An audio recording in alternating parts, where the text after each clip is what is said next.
Good morning students. हम कर रहे थे मैक्रो का chapter number 9 excess and deficit demand. Class में मैंने थोड़ा सा कॉन्सेप्ट समझाया था, पर मैं दोबारा शुरू से समझा रहा हूँ, तो जो बच्चे नहीं आए थे वो इसको आप समझ सकते हैं। तो सबसे पहले एक्सेस डिमांड क्या होती है वो समझते हैं। पहला कॉन्सेप्ट इसका हम पढ़ेंगे, what is excess demand. Excess demand क्या है? एक्सेस का मतलब होता है ज्यादा। तो क्योंकि हम मैक्रो पढ़ रहे हैं तो इसमें जो भी डिमांड होगी वो होगी एग्रीगेट डिमांड, और जो भी सप्लाई होगी होगी एग्रीगेट सप्लाई। तो एग्रीगेट डिमांड जब भी एग्रीगेट सप्लाई से ज्यादा होगी इकोनॉमी में, उसे कहा जाएगा एक्सेस डिमांड एक गिवन पीरियड ऑफ टाइम के अंदर। आपकी किताब में भी लिखा है, क्या लिखा है? Excess demand refers to situation when aggregate demand is more than aggregate supply corresponding to full employment level of output in the economy। अब ये पूरा का पूरा जो मीनिंग है ये मैं आपको डायग्राम के थ्रू भी समझाता हूँ, तब और ज्यादा क्लियर हो जाएगा। आपकी किताब में इस तरह का डायग्राम बना होगा, ये हो गया एक्स एक्सिस, ये हो गया वाई एक्सिस, ठीक है। यहाँ पे हमारा हमेशा आउटपुट आ जाता है, एम्प्लॉयमेंट आ जाता है, ये चीजें यहाँ पे लिखी जाती है। यहाँ पे हमारा रहेगा एग्रीगेट डिमांड और एग्रीगेट सप्लाई। अब ये सेंटर में से एक लाइन जा रही है, ओरिजिन से जा रही है लाइन, ये हमारी है एग्रीगेट सप्लाई। मैंने पहले क्लास में समझाया था एग्रीगेट सप्लाई वाले इनकम दोनों सेम माने जाते हैं, क्योंकि एक टाइम पे जो किसी की इनकम है उतने की उस सेलर ने सप्लाई की है, इसीलिए एग्रीगेट सप्लाई और इनकम बराबर माने जाते हैं। अब इसमें बताया गया है कि इकोनॉमी में सपोज ये डिमांड जा रही है 80, ये इक्विलिब्रियम लेवल है, इस वक्त इकोनॉमी में इक्विलिब्रियम है। इसका मतलब ये है कि ये इक्विलिब्रियम लेवल वो है जिस पे जो प्राइस होगा वो इक्विलिब्रियम प्राइस है, इक्विलिब्रियम क्वांटिटी है, और इकोनॉमी अपने फुल रिसोर्सेज का इस्तेमाल करके इतना प्रोडक्शन कर सकती है और इतनी सप्लाई कर सकती है। तो इसीलिए ये जो एग्रीगेट डिमांड है इसे हम कहते हैं पोटेंशियल डिमांड भी कहते हैं। ये पोटेंशियल डिमांड है। पोटेंशियल का मतलब होता है कि कितना का हम कह सकते हैं कितनी काबिलियत है, पोटेंशियल कितना है। इकोनॉमी में इतनी डिमांड पूरा करने का पोटेंशियल है इस लेवल तक, ये इक्विलिब्रियम लेवल तक। तो ये पोटेंशियल डिमांड है हमारी, जो एडी है, इसको एडी मान लिख देता हूं, ठीक है। और एग्रीगेट डिमांड के कंपोनेंट कौन कौन से होते हैं मैंने बताया था क्लास में, कंजप्शन प्लस इन्वेस्टमेंट, ठीक है। तो ये एग्रीगेट डिमांड है, मतलब वो डिमांड क्या होती है, एक तरह का खर्चा ही होता है। खर्चा किस पे उतरा होगा, या तो कंजप्शन पे होगा या इन्वेस्टमेंट पे होगा। तो ये हमारी एग्रीगेट डिमांड है, ये बुक में आपके बना हुआ है सर। अब हमें बताना है कि एक्सेस डिमांड क्या होता है। एक्सेस डिमांड का सिचुएशन आती है, लिखा है जब एग्रीगेट डिमांड एग्रीगेट सप्लाई से ज्यादा है किसी रीजन से। मान लो डिमांड जो है ये डिमांड है, ठीक है, ये मैं मिटा देता हूं थोड़ा कंफ्यूजन हो जाने तो पी और क्यू। ये जो डिमांड है पी और क्यू को भी रहने दो, ये इस पे नहीं देखना, मेन हमने देखना है एक्सेस डिमांड है क्या। ये जो डिमांड है ये मान लो इकोनॉमी में इंक्रीज होगी किसी वजह से मतलब ये हो गया 82। इकोनॉमी में कंजप्शन और इन्वेस्टमेंट था, अब इकोनॉमी में और ज्यादा इन्वेस्टमेंट पे खर्चा हो गया, इन्वेस्टमेंट पे और ज्यादा खर्चा हो गया, मतलब खर्चा और बढ़ गया इन्वेस्टमेंट पे। इन्वेस्टमेंट क्या होता है बिजनेस में? इन्वेस्टमेंट क्या है? रॉ मटेरियल खरीदना is a investment for business, ठीक है। लेबर और ज्यादा हायर करना is an investment for business. तो इकोनॉमी में इन्वेस्टमेंट और ज्यादा होने की वजह से अब जो डिमांड थी वो ज्यादा हो गई। पहले ई पॉइंट है, इसके ऊपर यहां हम एफ पॉइंट देते हैं। जहां पहले मान लें कि डिमांड हमारी इस लेवल तक ही थी, अब डिमांड जो है इस लेवल तक पहुंच गई है, एक्स्ट्रा लेवल इतना और ज्यादा इंक्रीज हो गया है। पर क्योंकि हमने पढ़ा है कि ये फुल एम्प्लॉयमेंट लेवल है, इक्विलिब्रियम लेवल है, मतलब फुल एम्प्लॉयमेंट लेवल भी है कि जितने एम्प्लॉयर्स हैं उनको सभी को काम मिल रहा है, जो एम्प्लॉयमेंट चाहते हैं, पूरे रिसोर्सेज का इस्तेमाल हो रहा है, इकोनॉमी अपने फुल पोटेंशियल पे प्रोडक्शन कर रही है। पर क्योंकि इकोनॉमी में डिमांड ज्यादा होगी, क्यों होगी? इन्वेस्टमेंट पे खर्चा बढ़ गया, ये मान लो कंजप्शन और ज्यादा हो रहा है, कंजप्शन तो काम नहीं हो गए तो कंजप्शन और ज्यादा हो रहा है, या इन्वेस्टमेंट जो मर्जी मान लो, हम मानते हैं इन्वेस्टमेंट ज्यादा हो गया, तो इकोनॉमी में डिमांड और ज्यादा बढ़ गई। इस वजह से अब जो है ये जो गैप नजर आ रहा है, ये गैप जो है FE, जो गैप है हमारा FE या EF किताब में लिखा होगा ऐसी, ये है हमारा एक्सेस डिमांड। क्यों?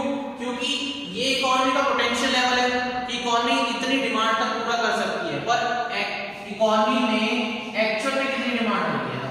एक्चुअल डिमांड कितनी है? एक्चुअल डिमांड हो रही है 82. So here actual demand is more than potential demand. ठीक है, और इकोनॉमी इक्विलिब्रियम पे यहां पर है, तो ये जो एक्चुअल डिमांड है इसको इकोनॉमी पूरा नहीं कर पा रही, क्योंकि इकोनॉमी की रिसोर्सेज ही इतने हैं फुल एम्प्लॉयमेंट लेवल पे, इससे ज्यादा रिसोर्सेज है नहीं इकोनॉमी के पास. तो जो एक्स्ट्रा ये डिमांड है इसे कहा जाता है एक्सेस डिमांड. ठीक है, तो डायग्राम में EF जो है आपके बुक में भी दिया होगा, EF या F जो भी लिखा होगा, ये जो है ये एक्सेस डिमांड है. और अब आगे जो आएगा वो इन्फ्लेशन भी आएगा, वो भी बता देता हूं. ये डिमांड ज्यादा है, आपको अभी बेसिक वैसे मोटे-मोटे तौर पे बता रहा हूं, आगे जब आएगा कॉन्सेप्ट फिर दोबारा समझाऊंगा कि ये जो एक्सेस डिमांड है हमने पढ़ा है, जब भी इकोनॉमी में डिमांड सप्लाई से ज्यादा हो जाती है, सप्लाई कम है डिमांड ज्यादा है, जब भी डिमांड सप्लाई से ज्यादा होती है उसको कंट्रोल करने के लिए क्या किया जाता है? प्राइसेस को बढ़ाया जाता है. और प्राइसेस का बढ़ना क्या होता है? इन्फ्लेशन. इन्फ्लेशन होता है. अब ये जो गैप है ये क्या है? एक्सेस डिमांड है. अब इसी गैप को फिल करने के लिए, ये एक्सेस डिमांड को रोकने के लिए क्या किया जाएगा? प्राइस बढ़ाए जाएंगे. तो इस गैप को इन्फ्लेशनरी गैप भी कहा जाता है. ये आगे कॉन्सेप्ट आएगा, मैं क्योंकि बनाया हुआ है तो इसीलिए मैं आपको एक बार समझा देता हूं कि इसे ही इन्फ्लेशनरी गैप भी कहा जाता है. तो जब भी एग्रीगेट डिमांड एग्रीगेट सप्लाई से ज्यादा होगी, एक्सेस डिमांड की सिचुएशन आएगी, और यही जो गैप है ये इन्फ्लेशनरी गैप होगा, क्योंकि इसी एक्सेस डिमांड को कंट्रोल करने के लिए प्राइस बढ़ाए जाएंगे. आई थिंक आप लोगों को क्लियर हो गया होगा, बुक में भी यही है, एक बार पढ़ के देख लीजिएगा. अब ये जो कह रहे हैं इकोनॉमी में डिमांड ज्यादा हुई है, ये ज्यादा क्यों हुई है? इसके कई सारे कारण होते हैं. अब ये सारे रीजंस हैं जो हमने पढ़ा था कि एक्सेस डिमांड जो है क्यों है, जो हमने अभी मैं आपको डायग्राम में समझाया था कि ये सप्लाई है, ये जो बीच का गैप है ये एक्सेस डिमांड है. अब ये एक्सेस डिमांड है तो क्यों है? क्या कारण है कि इकोनॉमी में डिमांड सप्लाई से ज्यादा हो गई? ये सारे रीजंस हैं. पहला रीजन है rise in propensity to consume. Propensity to consume का मतलब ये होता है कंजप्शन करने की क्षमता. हो सकता है इकोनॉमी में लोगों की कंजप्शन करने की क्षमता बढ़ रही है, लोगों के पास पैसा ज्यादा आ रहा है या लोग ज्यादा कंज्यूम करना चाहते हैं, तो भी डिमांड ज्यादा हो सकती है. दूसरा रिडक्शन इन टैक्सेस. अगर टैक्स कम हो गए हैं चीजों पे तो चीजों के प्राइस भी कम हो गए हैं. लोगों पे टैक्स कम हो गया, इनकम टैक्स, तो लोगों के पास पैसा ज्यादा बच रहा है खर्च करने के लिए. जहां पहले मान लो 100 रुपए में से 10 रुपए टैक्स भरते थे, 90 होता था, अब 100 रुपए में से मान लो 2 रुपए टैक्स पड़ रहे हैं, तो उनके पास 98 रुपए जो पड़ रहे हैं वो खर्च करने के लिए बच रहे हैं. तो ऑब्वियसली ज्यादा पैसा बच रहा है तो ज्यादा खर्च करेंगे. अगर टैक्स कम हो जाएगा, चीजें सस्ती हो जाएंगी टैक्स कम होने से, इसीलिए उनकी मार्केट में डिमांड ज्यादा होगी. तो इसके लिए एक वर्ड है आपके किताब में, disposable income. Disposable income,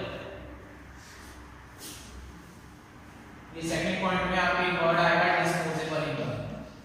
disposable income क्या होती है? डिस्पोजेबल इनकम ये होती है कि अपने सभी खर्चे वर्चे टैक्स वैक्स निकालने के बाद जो पैसा हम अपने कंजप्शन के लिए रखते हैं उसे कहते हैं डिस्पोजेबल इनकम. तो अगर टैक्स कम हो गए तो लोगों की डिस्पोजेबल इनकम बढ़ जाएगी, इसलिए लोग ज्यादा खर्चा करेंगे, डिमांड ज्यादा होगी.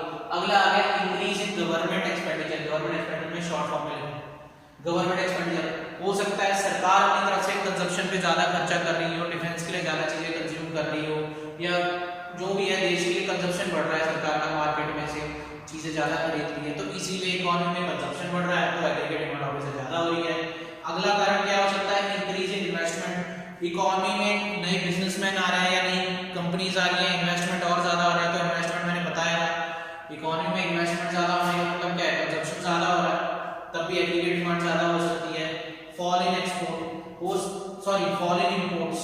इंपोर्ट कम हो रहा है बाहर से सामान, यहाँ का सामान ज्यादा लोग खरीदना बेटर प्रेफर कर रहे हैं, मतलब बाहर से इंपोर्ट हमारा कम हो गया. मान लो कोई एक ब्रांड था जिसकी पहले बाहर से इंपोर्ट बहुत ज्यादा होती थी चीजें, और उसी क्वालिटी का एक ब्रांड इंडिया में है, इंडिया का ब्रांड है, वो उससे अच्छी क्वालिटी बना रहा है कम रेट पे, तो इंपोर्ट कम हो गया. अब क्या इंपोर्ट कम होने से क्या होगा? यहाँ पर वो चीज ज्यादा खरीदी जा रही है, यहीं की ज्यादा खरीदी जा रही है, तो इंपोर्ट कम होने से भी एग्रीगेट डिमांड ज्यादा हो सकती है. अगला क्या है? Rise in export. हो सकता है हमारे कुछ जो प्रोडक्ट्स हैं उनकी डिमांड फॉरेन कंट्रीज में बहुत ज्यादा हो रही है, तो वहां से भी यहाँ की चीजों की डिमांड बढ़ती जा रही है, तो इस वजह से इकोनॉमी में डिमांड ज्यादा हो रही है. फाइनेंसिंग मतलब जब हमारे पास पैसे की कमी होती है देश में, तो हमने पढ़ा था बैंकिंग वाले चैप्टर्स में भी पढ़ा था कि लोन लिया जाता है वर्ल्ड बैंक से या जो भी फाइनेंशियल इंस्टीट्यूशन है, तो पैसा इनडायरेक्टली जाता कहाँ है, वो जाता मार्केट में ही है। मार्केट में एकदम से जब पैसा जाएगा तो मार्केट में डिमांड बढ़ेगी, एग्रीगेट डिमांड बढ़ेगी फिर इस वजह से। तो ये कुछ 6-7 रीजंस है कि जो एक्सेस डिमांड आया है, एक्सेस डिमांड क्या है, aggregate demand is more than aggregate supply.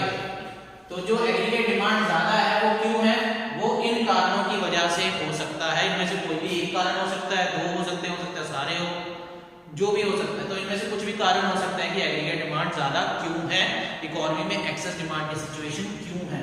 So these are the reasons for excess demand. ठीक है, तो आज के वीडियो में हम इतना ही करेंगे आज की क्लास में। बाकी का जो कॉन्सेप्ट है वो नेक्स्ट क्लास में शुरू